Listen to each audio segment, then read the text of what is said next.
بسم اللہ الرحمن الرحیم۔ آج ہم آپ کے سامنے تاریخ کے اوراق سے ایک حیرت انگیز واقعہ لے کر حاضر ہوئے ہیں، جس سے ہمیں یہ سبق ملے گا کہ حالات کسی بھی وقت بدل سکتے ہیں اور انسان تخت شاہی سے تختہ دار پر اور تختہ دار سے تخت شاہی تک پہنچ سکتا ہے۔ ملکہ خیزراں تیسرے عباسی خلیفہ مہدی کی چہیتی بیوی تھی۔ بڑی دانشمند، نیک طینت اور مخیر خاتون تھیں۔ اپنے اوصاف حمیدہ کی بدولت شوہر کے مزاج پر پوری طرح حاوی تھیں۔ ان کی سفارش سے خلیفہ مہدی نے بنی امیہ کے بہت سے معتوب امیروں کی ضبط شدہ جاگیریں واپس کر دیں۔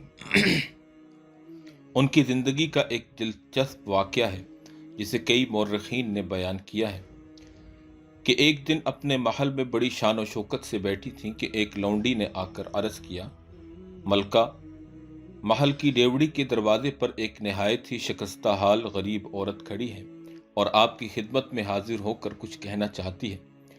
ملکہ نے کہا، اس عورت کا حسب و نسب دریافت کرو اور یہ بھی معلوم کرو کہ اسے کس چیز کی ضرورت ہے۔ لونڈی نے باہر جا کر غریب عورت سے بہت پوچھا، لیکن اس نے نہ اپنے نسب اور خاندان کا پتہ دیا اور نہ ہی یہ بتایا کہ وہ ملکہ سے کیوں ملنا چاہتی ہے۔ اس کا بس ایک ہی جواب تھا کہ وہ جو کہنا چاہتی ہے خود ملکہ سے زبانی کہے گی۔ لونڈی نے اندر آ کر ملکہ کو اس عورت کا جواب سنایا تو وہ بہت حیران ہوئی۔ اس وقت حضرت عبداللہ بن عباس رضی اللہ تعالی عنہ کی پڑپوتی زینب بنت سلیمان بھی اس کے پاس بیٹھی ہوئی تھیں۔ وہ بنو عباس کی خواتین میں بہت دانا اور سمجھدار تسلیم کی جاتی تھیں۔ ملکہ نے ان سے مشورہ کیا کہ اس عورت کے اندر آنے کی اجازت دی جائے یا نہ دی جائے۔ انہوں نے کہا کہ ضرور بلواؤ اور دیکھو کہ وہ کیا چاہتی ہے۔ چنانچہ ملکہ نے لونڈی کو حکم دیا کہ اس عورت کو اندر لے آؤ۔ تھوڑی ہی دیر میں ملکہ کے سامنے پھٹے پرانے کپڑے پہنے ایک انتہائی شکستہ حال عورت کھڑی تھی۔ اس کے دلکش خد و خال سے معلوم ہوتا تھا کہ کوئی شریف زادی ہے، لیکن میل کچیل اور بوسیدہ کپڑوں نے اس کی حالت گداگروں سے بھی بدتر بنا رکھی تھی۔ وہ عورت پہلے تو ملکہ کا کر و فر دیکھ کر ٹھٹک گئی، مگر پھر فوراً ہی جرأت کر کے ملکہ کو سلام کیا اور کہنے لگی، اے ملکہ، میں مروان بن محمد کی بیٹی مزنہ ہوں، جو خاندان بنو امیہ کا آخری تاجدار تھا۔ جوں ہی اس عورت کے منہ سے یہ الفاظ نکلے، ملکہ خیزران کا چہرہ فرط غضب سے سرخ ہو گیا اور اس نے خوب گرجدار آواز سے کہا، اے بدبخت عورت، تجھے یہ جرأت کیسے ہوئی کہ اس محل کے اندر قدم رکھے؟ کیا تو جانتی نہیں کہ تیرے اہل خاندان نے عباسیوں پر کیسے خوفناک مظالم ڈھائے؟ اے سنگ دل، کیا تو وہ دن بھول گئی جب بنو عباس کی بوڑھی عورتیں تیرے پاس یہ التجا لے کر گئی تھیں کہ اپنے باپ سے سفارش کر کے میرے شوہر مہدی کے چچا امام محمد بن ابراہیم عیاسی کی لاش دفن کرنے کی اجازت لے دے؟ کمبخت عورت، خدا تجھے غارت کرے، تو نے ان معزز اور مظلوم خواتین پر ترس کھانے کے بجائے انہیں ذلیل کر کے محل سے نکلوا دیا۔ کیا تیری یہ حرکت انسانیت کی توہین نہیں تھی؟ مانا کہ آپس کی دشمنی تھی، لیکن پھر بھی ایک بے بس اور لاچار دشمن کے ساتھ ایسا سلوک جائز نہیں تھا۔ خدا کا شکر ہے کہ اس نے تم سے حکومت چھین لی اور تمہیں ذلیل کیا۔ مزنہ، خیریت اسی میں ہے کہ تم یہاں سے فوراً دفع ہو جاؤ۔ مزنہ ملکہ کی باتیں سن کر بالکل مرعوب نہ ہوئی، بلکہ اس نے ایک زوردار قہقہا لگایا اور بولی، بہن، اپنے آپے سے باہر نہ ہو۔ جو کچھ میں نے کیا، خدا سے اس کی سزا میں نے پا لی ہے۔ خدا کی قسم، جو کچھ تم نے کہا ہے وہ سچ ہے۔ اسی کی پاداش میں خدا نے مجھے ذلیل و خوار کر کے تمہارے سامنے لا کھڑا کیا ہے۔ کیا تمہیں معلوم نہیں کہ کسی وقت میں تم سے زیادہ شوخ اور شریر تھی؟ دولت اور حشمت میرے گھر کی لونڈی تھی۔ مجھے اپنے حسن پر ناز تھا اور تکبر نے مجھے اندھا کر رکھا تھا، مگر تم نے دیکھا کہ جلد ہی زمانے نے اپنا ورق الٹ ڈالا۔ خدا نے اپنی تمام نعمتیں مجھ سے چھین لی۔ اب میں ایک فقیر سے بھی بدتر ہوں۔ کیا تم چاہتی ہو کہ تمہارے ساتھ بھی یہی کچھ ہو؟ اچھا، خوش رہو، میں جاتی ہوں۔ اتنا کہہ کر مزنہ تیزی سے باہر کر رخ کر کے واپس جانے لگی، لیکن ابھی چند قدم جانے پائی تھی کہ خیزران نے دوڑ کر اسے پکڑ لیا۔ اور چاہا کہ گلے سے لگا لے، لیکن مزنہ نے پیچھے ہٹ کر کہا، خیزران تم ملکہ ہو، میں ایک غریب اور بے کس عورت، میرے کپڑے بوسیدہ اور غلیظ ہیں، میں اس قابل نہیں کہ اس ملکہ سے بغلگیر ہو جاؤں۔ خیزران ملکہ نے آبدیدہ ہو کر لوڈیوں کو حکم دیا کہ مزنہ کو نہلا دھلا کر اعلیٰ درجے کی پوشاک پہناؤ، پھر اسے عطر میں بسا کر میرے پاس لاؤ۔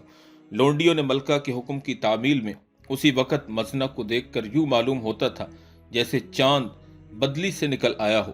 خیزران بے اختیار اس سے لپٹ گئی، اپنے پاس بٹھایا اور پوچھا، دسترخوان بچھواؤں؟ تو مزنہ نے کہا، ملکہ آپ پوچھتی کیا ہیں؟ شاید مجھ سے زیادہ اس محل میں اور کوئی بھوکا نہیں ہوگا۔ فوراً دسترخوان بچھ گیا۔ مزنہ سیر ہو کر کھا چکی تو ملکہ نے پوچھا، آج کل تمہارا سرپرست کون ہے؟ تو مزنہ نے کہا، آج کس میں ہمت ہے کہ میری سرپرستی کرے؟ مدتوں سے در در کی ٹھوکریں کھا رہی ہوں، کوئی رشتہ دار بھی دنیا میں موجود نہیں کہ اس کے ہاتھ جا پڑوں، بس کچھ قرابت دار ہیں کہ وہ اسی گھرانے بنو عباس سے ہیں۔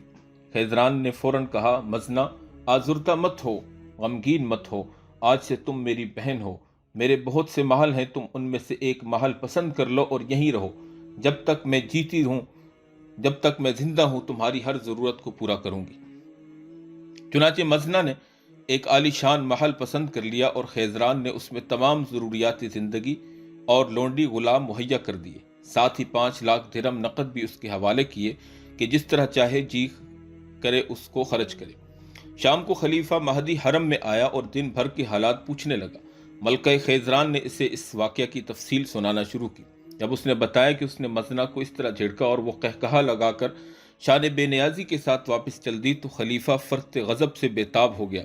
اس نے ملکہ کی بات کاٹ کر کہا، خیزران تم پر ہزار افسوس ہے کہ خدا نے تمہیں جو نعمتیں عطا کی ہیں تم نے ان کا شکریہ ادا کرنے کا ایک بیش بہا موقع ہاتھ سے کھو دیا۔ تمہاری یہ حرکت ایک ملکہ کی شایان شان نہیں تھی۔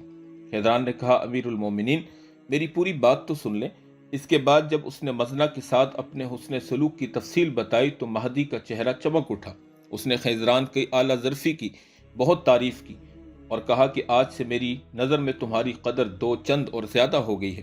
پھر اس نے اپنے سے بھی مزنہ کو اشرفیوں کے 100 توڑے بھجوائے اور ساتھ ہی کہلا بھیجا کہ آج میری زندگی کا سب سے بڑا یوم مسرت ہے کہ اس نے تمہاری خدمت کی توفیق خلیفہ وقت مہدی کو دی۔ اب تم اطمینان سے یہاں رہو۔ اس کے بعد مزنہ طویل عرصہ تک زندہ رہی۔ مہدی کی وفات تقریباً 169 ہجری کے اندر یعنی 785 عیسوی کے اندر تھی۔ اس کے بعد اس کا بیٹا ہادی بھی مزنہ کی بے حد تعظیم اور تکریم کرتا رہا۔ ہادی کے بعد 170 ہجری یعنی 786 میں ہارون الرشید خلیفہ بنا تو اس نے بھی مزنہ کو ماں کے برابر سمجھا اور اس کے عہد خلافت کے ابتدا میں مزنہ نے وفات پائی تو ہارون الرشید بچوں کی طرح بلک بلک کر رو دیا اور اس کے جنازے کو شاہانہ شان و شوکت کے ساتھ قبرستان پہنچایا۔ ملکہ خیزران کے بطن سے مہدی کے 2 بیٹے موسیٰ ہادی اور ہارون الرشید پیدا ہوئے، جیسا کہ پہلے بھی آپ کے سامنے پیچھے بیان ہوا کہ خلیفہ مہدی کے بعد اس کا بیٹا خلیفہ اور اس کا جانشین بنا۔ یہ دونوں باپ کی وفات کے بعد یکے بعد دیگرے خلیفہ ہوئے۔ بدقسمتی سے خلیفہ ہادی ماں کا اطاعت گزار نہ نکلا۔ اس نے ملکہ خیزران کو ان تمام اختیارات سے محروم کر دیا جو اس کو خلیفہ مہدی کے زمانے میں حاصل تھے، مگر اس کا زمانہ حکومت بہت مختصر تھا۔ اس نے 15 ماہ بعد وفات پائی اور ہارون الرشید مسند خلافت پر براجمان ہوئے۔ اس نے اپنی ماں کے تمام اختیارات بحال کر دیا اور اس کے اعزاز اور اکرام میں کوئی کسر نہ اٹھا رکھی۔ ملکہ خیزران بہت ہی فیاض اور رحم دل خاتون تھیں کہ کوئی مصیبت میں مبتلا ہوتا تو اس کی مصیبت دور کرنے کی ہر ممکن کوشش کرتی۔ اس طرح غریبوں، محتاجوں اور ضرورت مندوں کی دل کھول کر مدد کیا کرتی تھی۔ اس لیے وہ عوام الناس میں بے حد ہر دل عزیز خاتون تھی اور ان کا نام غایت احترام اور عزت کے ساتھ لیا جاتا تھا۔ اس نیک دل ملکہ نے ہارون الرشید کے زمانے 173 ہجری 799 عیسوی میں وفات پائی۔ تو میرے سننے والے معزز سامعین گرامی، یہ واقعات کے رد و بدل اور حالات کی تبدیلی کا ایک جیتا جاگتا ثبوت ہے کہ کیسے ایک خاتون جو محلوں میں رہتی تھی، شاہی خاندان کی فرد تھی، لیکن ایک وقت ایسا آیا کہ فقیرانہ زندگی، پھٹے پرانے کپڑے اور ایک فقیر اور گداگر کی طرح ایک دوسری ملکہ کے دربار میں حاضر ہوتی ہیں۔ وہیں دوسری طرف میری سننے والی معزز مائیں بہنیں بھی اس پر غور کریں کہ ہماری مسلمان خواتین میں کس قدر فیاض درجے کی خواتین تھیں، کتنے بڑے دل والی خواتین تھیں کہ ایک ملکہ ہو کر، خلیفہ وقت کی بیوی ہو کر اور تمام شاہی اختیارات رکھنے کے باوجود جب دشمن کی بہن اور بیٹی سامنے آئی، اگرچہ وقتی طور پر غصہ آیا اور اپنے دل کی بھڑاس بھی نکالی، لیکن بعد میں دشمن کی بہن اور بیٹی کے ساتھ کیسا سلوک کیا کہ یہ ایک بڑے دل کی خاتون ہی کر سکتی ہے۔ اللہ رب العالمین ہمیں اپنے ان اکابر و اسلاف کے طریقوں پر چلنے کی توفیق عطا فرمائے۔ وآخر دعوانا ان الحمد للہ رب العالمین۔